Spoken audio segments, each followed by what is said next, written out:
guys, yung ito guys. Guys, magluluto ako ng aming tanghalian guys. Yung lulutuin ko guys is buto-buto ng baboy guys. Yan, pinakulaan ko na siya guys.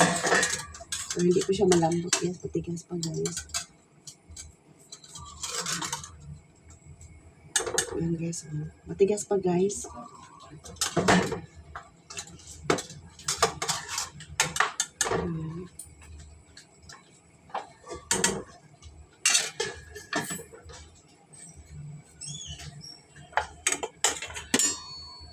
Ang ihalo ko nito guys is lalagyan ko siya ng sitaw guys. Sitaw with spring onions guys, and then sili espada guys. Lalagyan ko siya ng malunggay guys. Pero kulang pa to guys. Dagdagan ko pa siya. Ayan, guys.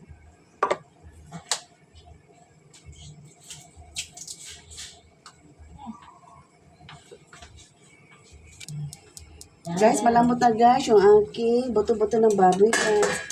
Ayan guys, ito yung ulam ng tanghalian guys.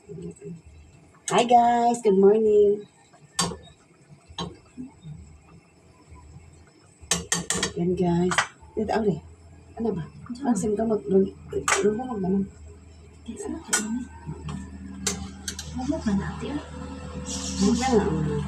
Yan guys, malambot guys yung buto-buto ng baboy yan kasi ilalagay ko na yung sitaw tsaka spring onions guys.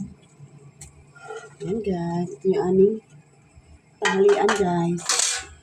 Ito yung ulam namin sa aming tanghalian guys. Guys, kung lang sa lalagyan ko siya ng kunti guys.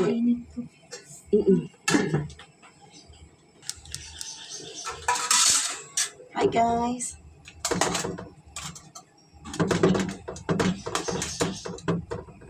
Masarap to guys kasi maraming gulay guys.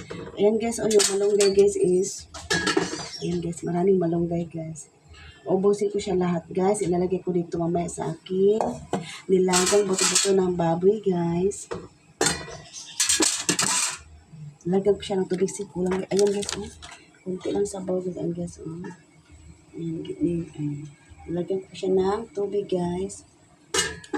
Pero mainit na tubig ang ilalagay ko dito guys para madali siyang kumulo guys.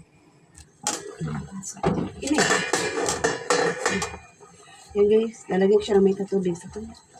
Yan guys, sa ito.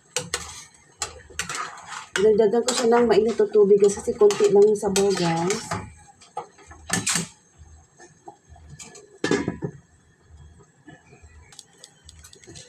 Ayan guys, kumulo na guys. Malambot na yun.